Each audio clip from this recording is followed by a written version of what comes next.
This is IAT814 Visual Analytics. Lecture 3.3, Distribution and Dispersion. In the previous lectures, for Lecture 3, we had spoken about mean, median, and mode, and frequency tables. And mean, median, and mode, of course, were related to measures of central tendency, or calculating the average in lay terms. In this lecture, now what we'll talk about is calculating not the central tendency, but the way in which the data is spread around the central tendency, if indeed there is one central tendency, as we suggested in the previous lecture segment. So measures of dispersion, indicated in the blue boxes down below, measures of dispersion characterize how spread out the distribution is, that is, how variable the data is around the central mode or median or mean. And the measures for that are range, variance, standard deviation, and quartiles. And we'll talk about that in this lecture segment. So first, before we get on to that, let me speak a little bit more precisely about distribution and symmetry. So off to the right here, we see what is called the normal distribution curve. And what that looks like is a smooth curve with the mean and the median and the mode all equal. And it's symmetric because there's just as many data points to the left as there are to the right, where the left is less than and right is greater than. This smooth curve, you can think of a histogram with millions upon millions of points in it, and the bins of the histogram are very small, and that adds up to produce this very smooth curve. In fact, these curves are created through a closed form equation, but that's how you can imagine what's going on to produce this shape. So mean, median, mode of a symmetric distribution, mean, median, and mode are all in the same location and at the single central highest frequency location right here in the center. So positively skewed, I mentioned skewed data briefly in the previous lecture segment. Positively skewed data is where the mode, the point of the curve or the histogram where there are the most measures, has a median and also a mean to the right or to the positive side of the mode. So the median, you can see, is here and it's greater than the mode, and the mean is here and it's also greater than the mode, and of course greater than the median. It's positively skewed because the mean and median mode are on the positive side of where the mode is located. Conversely, the negatively skewed data has the mode to the right and the median and the mean to the left of where the mode is. And that is to say there are more data readings and the mean and median are less than or on the negative side of the mode. And so there's the point I'm making is that there's a good definition as to what skewed means and the two varieties of skewed, positively and negatively skewed. So when we're interested in figuring out what the dispersion of a data set is, we'd like to get a good idea of how it is to get a measure of dispersion. So here are a couple of example data sets. They both have 6 numbers in them, and it turns out they both have a mean of 5. However, you can also see just by looking that the lower data set 2, has a greater range. Its lowest value is 2 less than the lowest value in dataset 1, and the highest value of dataset 2 is 3 greater than the highest value of dataset 1. And so range can be a little bit useful for giving a sense of dispersion. But one of the drawbacks of using range is it's just taking the extreme values. It's not accounting for the rest of what's going on in the data, the stuff in the middle. It's just using the lowest and the highest. And that can be a little bit misleading, perhaps. And so what we'd like to be able to do is to have a measure of dispersion, and we'll talk about a few in a bit, that have a stronger indication of the behavior of the entire data set rather than just the extremes as shown here. And dispersion is how scattered, how far from the mean the accumulation of data are. And what you'd like to be able to do is to have a measure of dispersion that tells you how scattered the data are, that is proportional to the size of the scatter, and very importantly, have that measure be independent of the data set size. you'd like to have a measure of dispersion that it doesn't matter how many data items there are. That's very important, because then that means you can have the same language for a data set of tens of items as for millions of items. So there are two well understood measures of variance. The first one we showed implicitly on the previous slide was just simply the range of values. The bigger the range, you could imagine, the bigger the dispersion. A more informative pair of measures are named variance and standard deviation. So variance measures how far each value in the data set is from the mean. And the way that works is we sum up the square of differences for each data item from the mean value. So take each data item, subtract it from the mean, square it, add those differences up, and then divide by the number of items that you've got. That division by the number of items you got ends up transforming the measure and isolating it from the size of the data set. Standard deviation is even more commonly used, and you've probably heard of it, and it is the square root of the variance. The square root reduces the impact of squaring each of those differences. And part of the reason why you square those differences is to account for putting positive values, positive differences, and negative differences of the same sign, and also emphasizing larger and larger difference, greater and greater distances from the mean. So standard deviation, by the way, when you take that square root, puts the value of the standard deviation in the same units as the data itself, and that's one of the reasons why it's so valuable to use. And these measures are critical in analyzing your data distribution and determining how meaningful is the chosen average that you might have. So the standard deviation is named that because it's closely related to the normal distribution. And we've seen what the normal distribution looks like about 3 slides ago when we showed that smooth symmetric curve where the mean, mean, mode, and median were all at the same location. The normal distribution curve looks like this. And in this example, here's a normal distribution curve. And what we're putting across the bottom is first 0 indicates where the mean, median, and mode is, and +1 and -1 are the standard distance of the standard deviation from the mean. And we've normalized it such that the standard deviation equals +1 in this case on the right and -1 over here. A feature of the normal distribution is that within the first standard deviation, within this range here, as is indicated by the 68%, that range of data, when you have a normal distribution, contains about 68% of the data points. Within 2 standard deviations, from -2 to +2, with a normal distribution, that contains 95% of the data. And you might be familiar with the 95% interval here by indications of, say, 5% probability in statistical tests that you may have run across in your reading.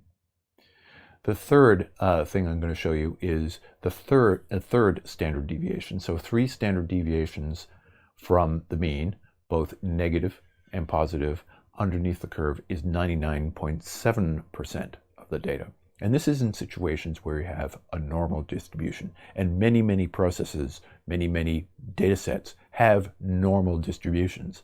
The thing that's a little bit interesting about this is the units what we're using to measure these distances here are items that are equal to the standard deviation. If you have a real data set, this value here, where the peak of the curve is at the location of the mean, whatever that value is. This is the location of the mean, and to the left is the location of mean -1 standard deviation, whatever that unit is for your data. Another measure of dispersion is interquartile range. So what you can observe is, of course, is that the median divides a distribution into 2 halves. It's, of course, defined that way. The median is the middle value. So the lower half is to the left of the median if you're using the standard plotting axis, and the upper half is to the right. Well, instead of chopping into halves, we can into proportions of a quarter. So the first and third quartiles, denoted as Q1 and Q3, are defined as follows. 25% of the data lie below Q1, and 75% of the data is above Q1. Okay? And the Q3, 25% of the data lie above Q3, and 75% is below Q3. So the interquartile range is the difference between the values of the first and the third quartiles. And we're just using Q3 minus Q1 here because Q3 is greater than Q1. So IQR. And that range is an indicator very similar to what's going on here. If I go back one slide, measuring something like this, the usage here is a little bit different. It's not 68%, but 50% in the middle that we're doing for interquartile range. But it's intending to play a similar role. And that is to indicate by the difference Q3 minus Q1 where the middle range, the middle half of all of the data is, leaving off the bottom quarter and the top quarter. A way to plot that is through a technique called a box plot. So a box plot is a visual description of the distribution based on the minimum shown here. And so here we're plotting the box plot on the y-axis with low values down at the bottom and higher values of the data at the top. So y extends upwards. So the minimum is here. The Q1 value is here, and that encompasses the lower 25% of the data. The median is located here. It's indicated by a line within the middle box. The Q3 is located right here, right? And the top quarter of the data leads up to the maximum, which is indicated here at the top of the box plot. So the interquartile range is this thing here, and that's the middle 50% data. And the box plot is a visual summarization of the layout of the data, a visualization of the dispersion. Sometimes you see box plots like this, and occasionally if the dispersion is very small, you see this extent being very, very small with a small box with a line right through the middle. And it's useful for comparing large sets of data. So given that you've got an indicator of where most of the data is, we were also interested in what are called outliers. So an outlier is data that does not appear to belong with other data. Outliers can arise because of a measurement or recording error, or because of equipment failure doing experiments. So that's one cause of outliers. An outlier might also, however, be indicative of a subpopulation in the data that you've got. Either, that means that there's an abnormally low or abnormally high value, say, in a medical test, that might indicate the presence of illness in the patient. And the reason why you do diagnostic tests is you have a standard distribution of, say, blood pressure amongst folks, and people who have super high blood pressure or super low blood pressure that fall well outside of the interquartile range or outside of 2 standard deviations, that might indicate that that patient has some kind of illness that needs to be addressed. So, to recap briefly, distribution is important for understanding aggregate measures. Remember, we spoke of in the 2 previous segments about using aggregate measures like mean, median, and mode to describe the data, and the possibility that there might be more than one mode as indicated in a histogram. So visualization helps us see the relations or the trends in them as visual patterns, and helps us verify that the data we're looking at and for which we are taking measures like mean, median, mode, standard deviation, variance, etc., tells us what we think it should be telling us. A lot of what we visualize in visual analytics is the descriptive statistics. For example, mean income versus median income. And we need to ensure that the univariate units of the visualization are legit. That is to say, that the summary, the descriptive statistics that we might be using to tell us something about the data, when you look at the distribution of the data, indeed, the descriptives are telling us what we hope the descriptives should be telling us. So one of the things that you should do whenever you're looking at data is check your core units and variables, and if they have some centrality measures like mean, median, or mode, take a look at the distribution just to verify that things are being used properly and that they're distributed properly. And as we spoke of in the previous lecture segment, a histogram is a good way to do that for univariate data. To measure the dispersion of data, there's a number of ways. One is through quartiles, the Q1 being the 25th, the first quartile, or the 25th percentile, where percentiles are measured out of 100. Q3, or the 75th percentile, the interquartile range, which is Q3 minus Q1, and that will tell you where the middle 50% of data is, just like median tells you where the middle data point is. So another one more detailed way to summarize data could be through this 5-number summary that is indicated, say, in a box plot. The minimum, Q1, median, Q3, and max. The box plot visualizes this, and the ends of the box are the quartiles, the median is marked, and the whiskers, which is these the top and the bottom things. Let me show you those. Those are the whiskers, one here, one here. Those things plot the extremes of the range, and if you have outliers, things that lie beyond that range, you typically plot them as individual data points above the top whisker or below the bottom one in a box plot. And finally on this list, variance and standard deviation, which gives you again an indicator, particularly standard deviation, of the spread of the data.